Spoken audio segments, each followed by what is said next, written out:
The TGA has provisionally approved the Pfizer vaccine to be used as a booster for 16 and 17-year-olds.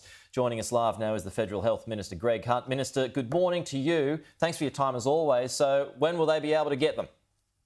So this is the first of two green lights. It is the TGA, or the Therapeutic Goods Administration. They've given the green light for the Pfizer booster for 16 to 17-year-olds. It is now being considered also for the second green light by ATAGI, the Technical Advisory Group on Immunisation, and they're expected to provide advice within the next week, if not earlier. If they say yes, then we'll be able to provide it immediately. So it's always been a double green light, but it's about additional protection for young people, and we hope they'll join the over 7.3 million Australians that have already had boosters, or 2/3 of the eligible population, well ahead of expectations and schedule at this time. Okay, more broadly now on the question of boosters as a whole, is it your view that the definition of full vaccination should include 3 jabs? So that's being considered again on medical advice by the Technical Advisory Group on Immunisation. That's been the process right throughout the rollout program, and by having their advice, we have the confidence that that gives to the nation, which is how we've got to a 95.5% vaccination rate, one of the absolutely highest rates in the world. And so they'll provide that advice. Either way, we want people to have their boosters. And coming forward at well over 200,000 a day for boosters, over 300,000 a day for the vaccination program. Kids are now at over 800,000, almost 820,000 kids, and their numbers are rocketing up as well. So if you haven't had your booster, the simple message is you don't need any additional advice. The health advice is they can protect you, they can keep you safe, they can reduce your risk of contracting Omicron, or in particular reduce your risk of serious illness and hospitalisation. Many people, though, that I'm talking to have actually said that they've gone and got double jab because they were told, and that was for work, but then they got COVID anyway, often without any symptoms. So this time they say they're not going to be bothered. Do you believe that there will be a problem in getting those booster rates to be as high as the second jab rates?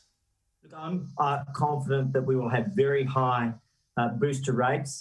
Throughout the pandemic, I've been very careful not to put either a ceiling or a floor.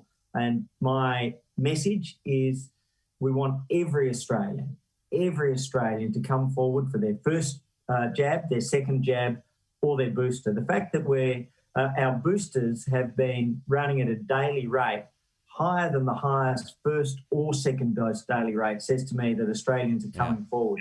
On Monday, we open up to people from 3 months since their second jab, and so that adds additional people. Already in some state systems that's the case, but people are coming forward in numbers higher than any day for first or second doses. Where does it end though, Minister? I mean, are we going to be getting a jab every 3 months? Are we going to be having 4 a year, or every time a new variant emerges? Because again, I'm not sure a lot of people are going to cop that.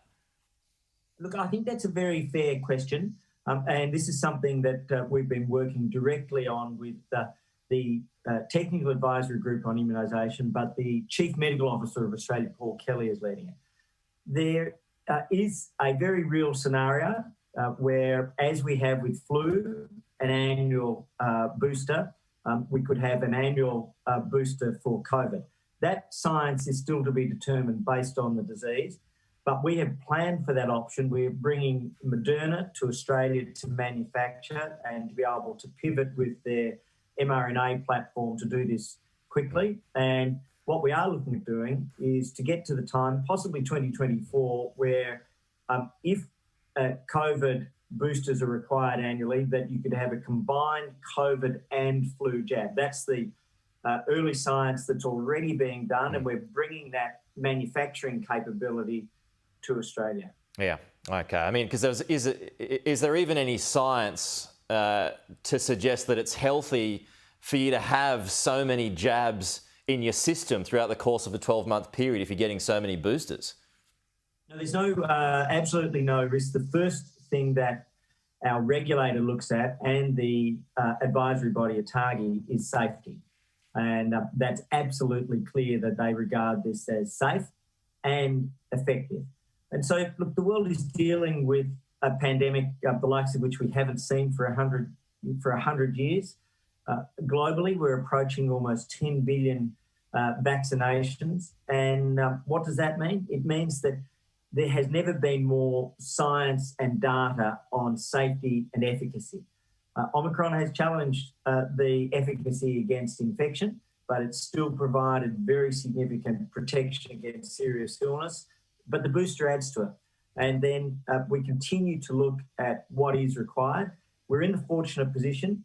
We have enough doses for every Australian to be double dosed in 2022, if that were required. At this stage, there's a third vaccination. There is the possibility that it could be extended to a subsequent booster later in the year for those who are older and immunocompromised. A fourth shot. We'll follow that advice. And if in future years we need to have an annual shot, we're in a strong position to do that. We've already secured next year's doses, if that will be required.